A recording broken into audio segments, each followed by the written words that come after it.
Good morning, children. Today we'll be listening to the story of Jonah and the big fish and thinking about whether Jonah is a hero or a zero. Let's listen.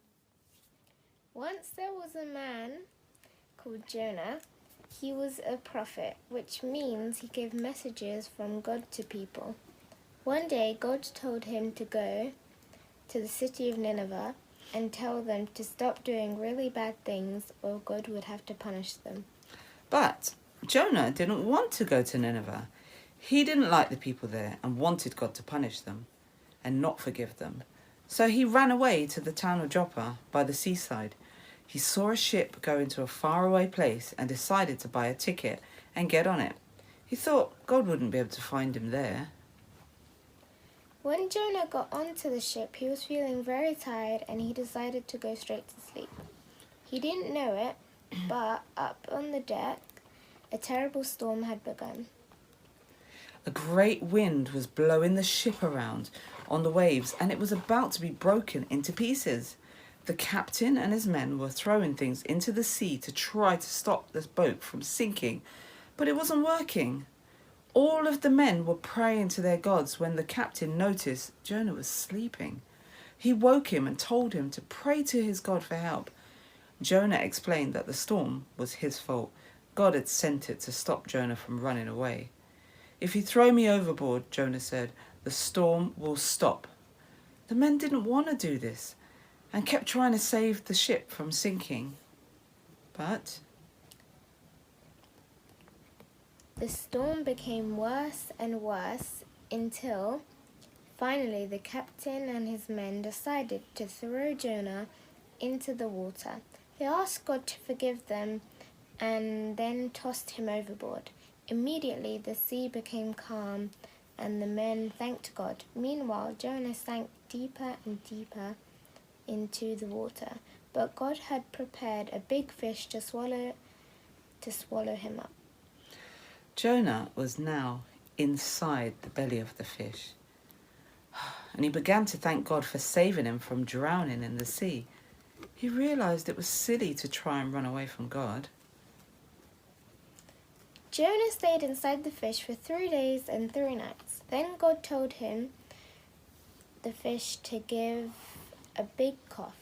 And Jonah shot out of his mouth and onto dry land.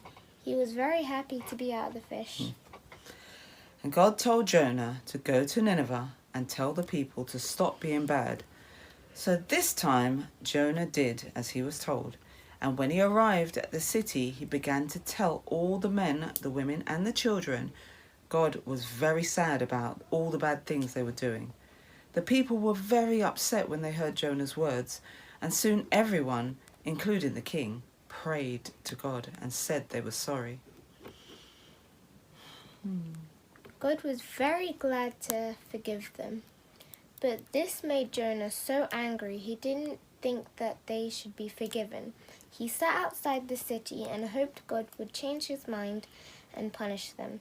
While Jonah was waiting, it became very hot, so God made a nice plant with big green leaves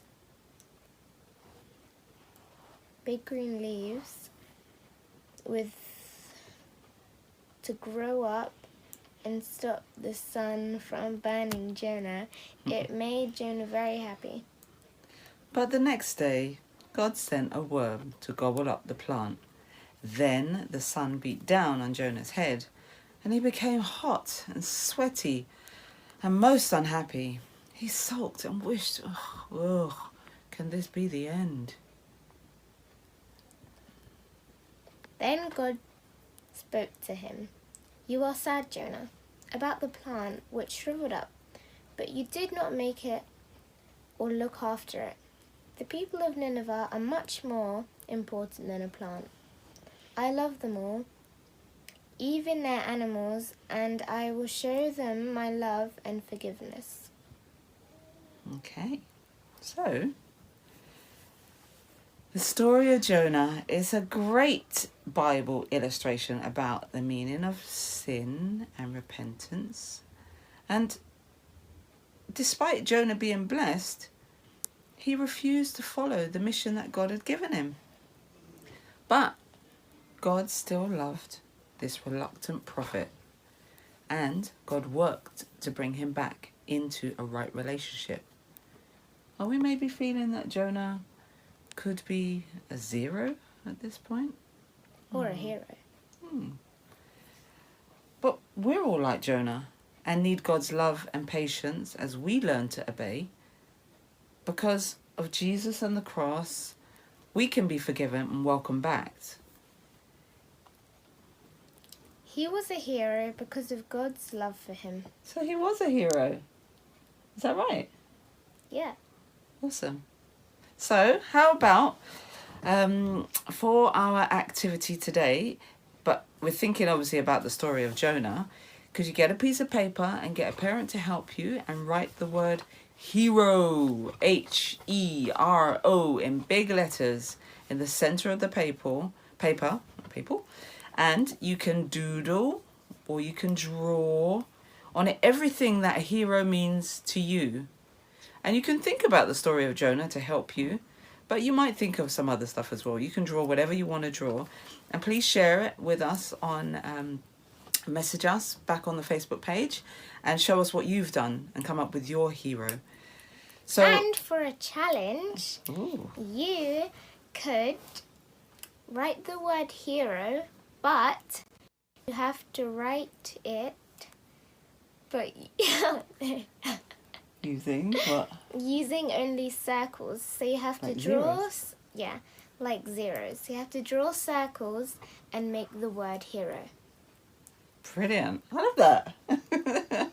That's so good. Okay, so we will close by praying, and I'll say, Dear Father, thank you for loving us so much and giving all of us the opportunity to be heroes because of Jesus. I'll hand back now. Have a good day.